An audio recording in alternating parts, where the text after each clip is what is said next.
อ๋อเป็นยังไงนี่เป็นยังไงนี่ เออก่อนยังไงเอาสากลงคือบ่ลงพุ่นอ่ะนี่อืม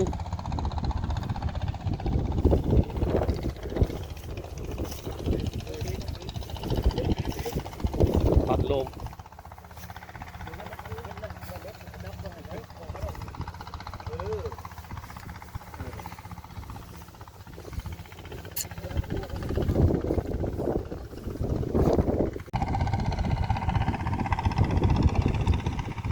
ทักทายสบายดีในวันใหม่พี่น้อง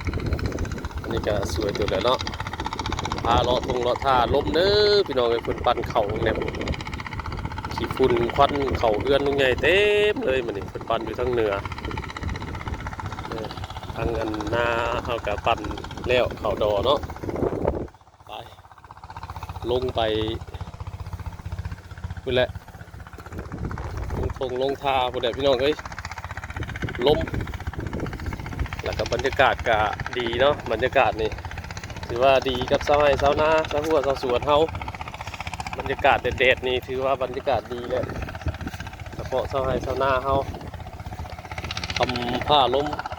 ลงฝนตกนี่ถือว่าบรรยากาศบ่ดี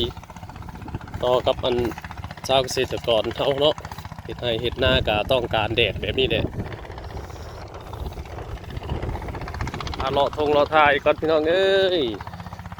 จากลงไปอย่างแต่ละมือนี่ต้องลงไปเนาะ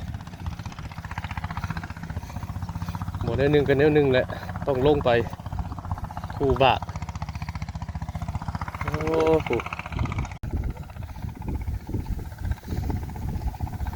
มาเบิ่งสภาพอากาศมาอัปเดตสภาพอากาศในวันนี้พี่น้องเอ้ยนี่อากาศดีมันนี่บรรยากาศแจ่มใสทั้งวันเลยฝนก็คือสิยุบแล้วล่ะเพราะว่าโบตก2-3 วันแล้วเนาะแต่ว่าทั้งท้องฟ้านี่ก็ยังมี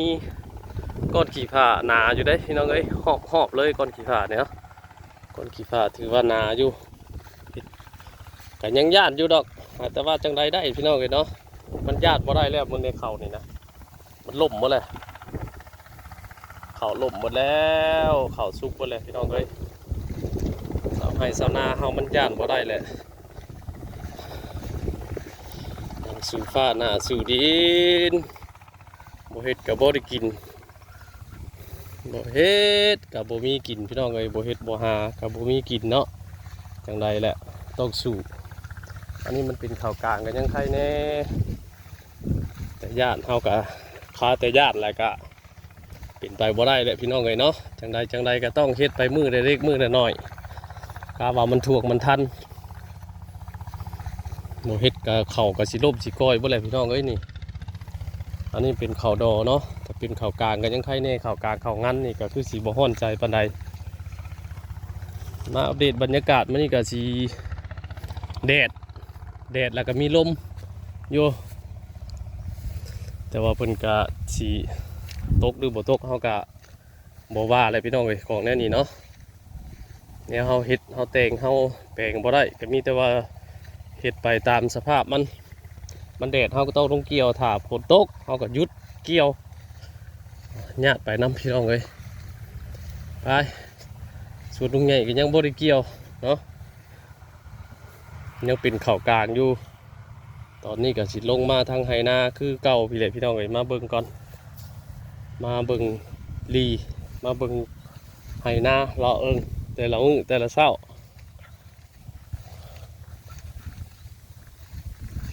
ยามว่าพอเกาะพอเกี่ยวลุงใหญ่ก็ใจห้อนคือกันได้อยากเกี่ยวเลยพี่น้องเห็ดหมูเห็ดเซลตัวบัดยูซื่อๆกับมันกะบ่ได้เนาะกะจะเห็ดจากแล้วอันไหนพี่น้องเลยแล้วก็วิดเฮาวิดไป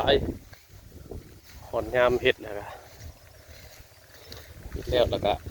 แล้วชาวไร่ชาวนาเฮามีเวียกมีงานอย่างกับไปเห็ดต่อสืบต่อเนาะการผ ลิตหรือว่าปลูกสร้างพืชปลูกหยังไปปลูกผักปลูกหญ้าพอได้อยู่ได้กินพอบ่ได้ซื้อหมู่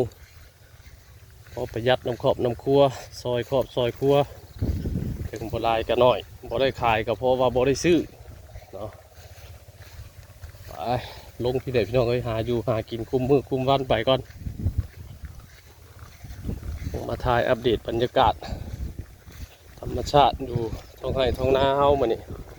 มื้อเช้านี่ก็ลุงใหญ่ก็ถ่ายไปแล้วคลิปหนึงไปซีเข้าเอาเข้าไปซีเรียบร้อยแล้วจากเวียกเรือนซานจากครอบจากครัวแล้วก็ลงมาบาดนี่พี่แหละไห้นาหมุ่งเก้าโมงเดิมที่เคยเห็นคุ้นหูคุ้นตากันเนาะถ่ายแล้วถ่ายอีกถ่ายลงแล้วลงอีกอันเก่าบอกว่ากันพี่น้องไงเนาะผู้มักเบิ่งกะขอบมกขอบใจผู้บ่มักเบิ่งกะขอบมกขอบใจคือกันเลื่อนผ่านได้พี่น้องเนาะว่าเฮาเฮ็ดไปเฮ็ดด้วยใจอยู่แล้วทุกแต่ละคนแต่ละอันนั้นเพิ่นเฮ็ดหยังเพิ่นก็มีหวังผลนั่นแหละแต่เฮาก็บ่หวังสูงดอกพี่น้องเอ้ยเนาะเฮ็ดไปเพื่อความสุขของเฮาเพื่อเฮาถ่ายแล้วเฮานี่นี่มาฮอดลีเลยมาเบิ่งก่อนน้ำกับบกลงแต่ละมือปลาก็จะไปอยู่ใส่พี่น้องเลยแต่อันน้ำทันได้บกน่ะคือว่าเห็ดลายอยู่อันนี้มันก็เป็นธรรมชาติของอันนั่นคือกันเนาะปลาไปก่อนกบช่วงนี้ก็บ่ได้เลยพี่น้องเข่าห้องหมดเลยกบเข่าไงเข่าหูหมดแล้วใส่ไว้กับบ่เข่าจักเทื่อมายามเบิ่งอันสอนก่อนสอนกับวิทย์เลยลงมาเมื่อวานนี่ลงมาเป่งน้ำอีกกับปลาใหญ่เพิ่นพอได้ปลาคอตัวหนึ่งเมื่อวานอุ้ยมันนี่บ่เข่าแล้วเนาะมันสูงเกินเลยน้ำมันสูงเกินจากมือก็สิมากู้แยงนี่ได้เมียนพี่น้องเอ้ยแยงก็มียังกบกับบ่เข่าเลยเนี่ยตะกี้เดี๋ยวพอได้อยู่เบิดได้พี่น้องเว้ยเบิดดูหาอยู่หากินน้ำเนี่ยได้ป่ะเนี่ยข้าวโพดโบตกนี่ก็เบิดดูแล้วผู้แหละบาทเนี่ยแล้วเวียกแล้วงานก็สิลงไปอันหาอยู่หัวใหญ่หัวที่ว่าน้ำเพิ่นบกได้เทื่อเนี่ยยามแรกลูกใหญ่เคยไปหาตึกเฮใส่มองอยู่ทางไหนพอได้กินอยู่ก็เพียงแต่เอาดูหาเนาะหากับคู่มือก็ได้กับคู่มืออยู่อันนี้ก็บ่เข้าดอกอันนี้นะเข้าก็คือสิออกได้นะ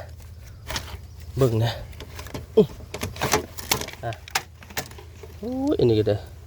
แต่กระปู3 ตัวจะเฮ็ดไปเพื่อยังไงก็ได้อัดไว้สิ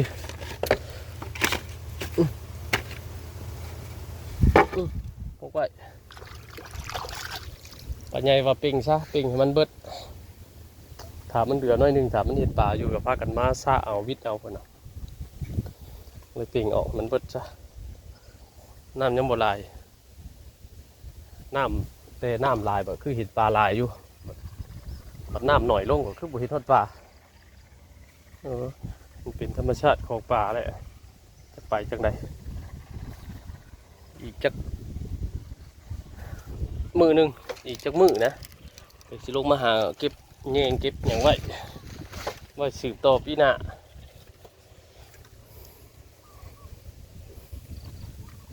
บกเบิดเริ่มแห้งเลยพี่น้องเอ้ยท้องไร่ท้องนาเขาก็เริ่มเปลี่ยนแปลงไปเรื่อยเลยหลังจากที่ว่าท้องนามีน้ำเนาะหาหอยหาหยังกินหาปูกินกับผมมีแล้วบาดเนี่ยปูก็มีแต่หาคุดหากดเนาะบาดเนี่ยใส่เหือใส่แห้งเนาะบาดเนี่ยเขาก็เรื่องเดียวไปทั้งนั้นกันเขาเริ่มสุกเบิดแล้วเขากลางเขายังก็เหลืองเบิดแหละ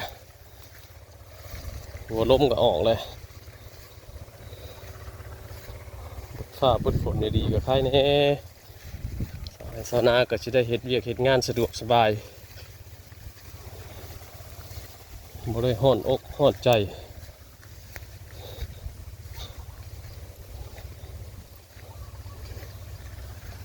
อันนี้แห้งคักปานยังตอนนี้สิได้เก็บแยงเมียแล้วพอเก็บแยงเมียแล้วตอนนี้ยังน้ำห้วยน้อยยังอยู่น้ำห้วยยังเอามาหาอยู่หากินก็หาน้ำห้วยนี่ยังพอได้อยู่หาตึกแห่เสมองไปซะแล้วน้ำห้วยยังพอได้ถ้าดูถ้ามันเนาะพอได้กินอยู่น้ำห้วยเนี่ยไปลงมาแล้วก็เลาะตรงไห้ตรงหน้าแล้วก็ขึ้นไป